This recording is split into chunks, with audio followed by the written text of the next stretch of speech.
Taigi, turime uždavinį iš lydymosi, jis jau šiek tiek sudėtingesnis. Vidutinio lygio apskaičiuokite, kokį šilumos kiekį turi gauti 500 gramų aliuminio, kurio temperatūra 20 laipsnių, kad jis išsilydytų. Taigi, matau šnekama apie masę, apie medžiagą, apie tos medžiagos temperatūrą ir apie lydymas. Tai susirašau, kas man duota ir ką man rasti. Tai manęs prašo rasti šilumos kiekį. Manęs prašo rasti šilumos kiekį, tai yra Q.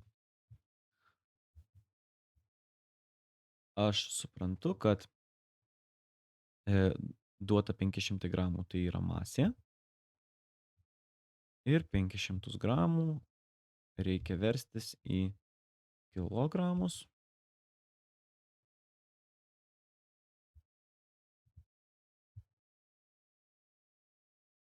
Į kilogramus.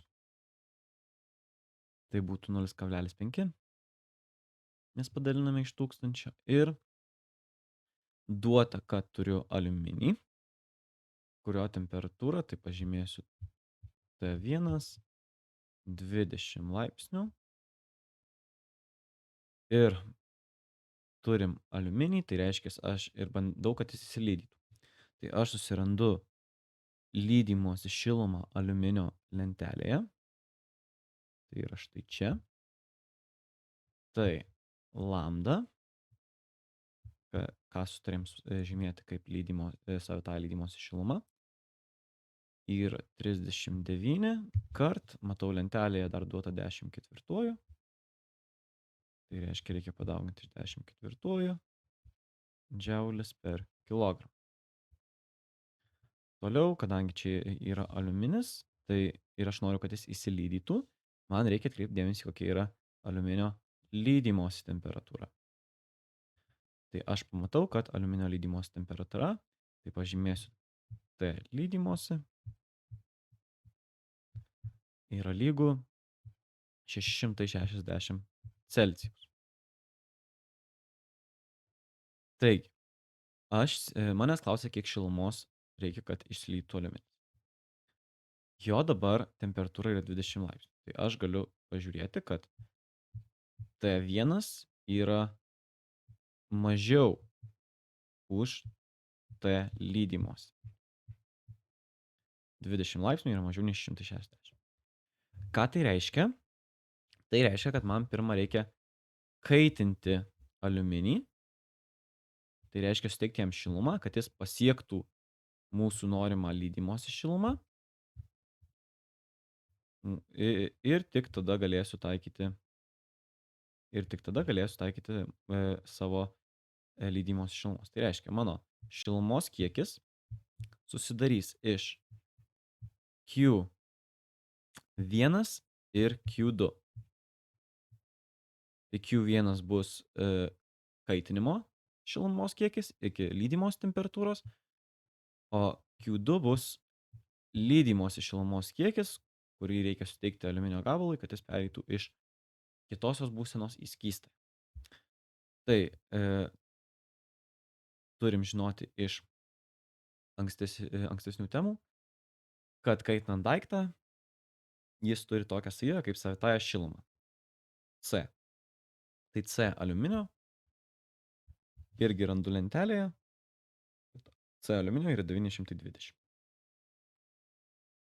920 džiaulis padalintas iš kilogramo kart Celsijaus. Ką darome? Tai atsiminam savo formulę, kad mūsų Q, kad šilumos kiekį, kurį reikia suteikti kūnui, kad jis pasiektų kažkokią temperatūrą, yra masė kart savitoji šiluma kart galutinė temperatūra minus pradinė temperatūra. Tai šiuo atveju mūsų galutinė temperatūra yra T lydymosi, nes mes norim užkaitinti kūną, kad jis lydytųsi.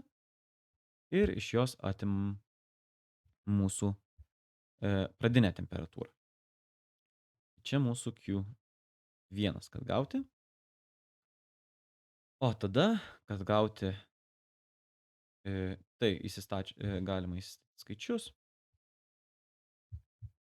Ir tai vietoj M įsistatau 0,5 kilogramo. Vietoj C įsistatau 920 džiaulis padalintas iš kilogramo kart Celsijaus. Ir sudauginam su P lydimosi minus T1, tai 660 Celsijaus minus minusą čia pratęsiau 20 Celsijaus. Gauname 294 tūkstančius džiaulių. Toliau galime skaičiuoti savo Q lydimosi. Tai Q lydimosi, aš gal dar žemiau paskaičiuosiu. Tai čia Q lydimosi. Čia buvo mūsų pirmas veiksmas, čia mūsų antras veiksmas. Tai dabar galiu taikyti mūsų formulę, kad lambda kart masė duos mums šilumos kiekį, kurį reikia suteikti kūnui, kad jis virstų iš kietosios būsenos į skystą. Tai lambda šiuo atveju yra 39 kart 10 ketvirtųjų džiaulių kilograme. Ir dauginam iš masės, kuri yra 0,5 kilogramo. 0,5. Ir gauname atsakymą Q lydimosi 195 tūkstančiai džiaulių. Ir tada galime savo bendrąją Q suskaičiuoti, kad sudėti Q1 plus Q lydimosi. Tai ir gauname galutinį atsakymą, aš jų skaičių neįrašysiu, 489 tūkstančius ir 400 džiaulių. Tai taip, atlikome šį uždavinį. Supratome, kad mums pirmą reikia, susirašym, kas duota ką rasti, pasižymėjom, kad mūsų T lydimosi yra nepasiekta dar. Tai reiškia, kad mums reikia atskirai suskaičiuoti, kiek mums reiks įšildyti tą kūną ir atskirai suskaičiuoti, kiek mums reiks dar šilumos iki lydimos temperatūros ir atskirai dar suskaičiuoti, kiek lydant dar šilumos reiks papildomai duoti. Tai dėl to skaičiuojam Q1, kiek dar reiks kaitinti ir tada Q lydimosi, kiek dar reiks papildomai kaitinti, kad išsilytų. Ir tada trečiu žingsniu mes sudedam abi du šilumos kiekius ir gauname štai tokį galutinį atsakymą.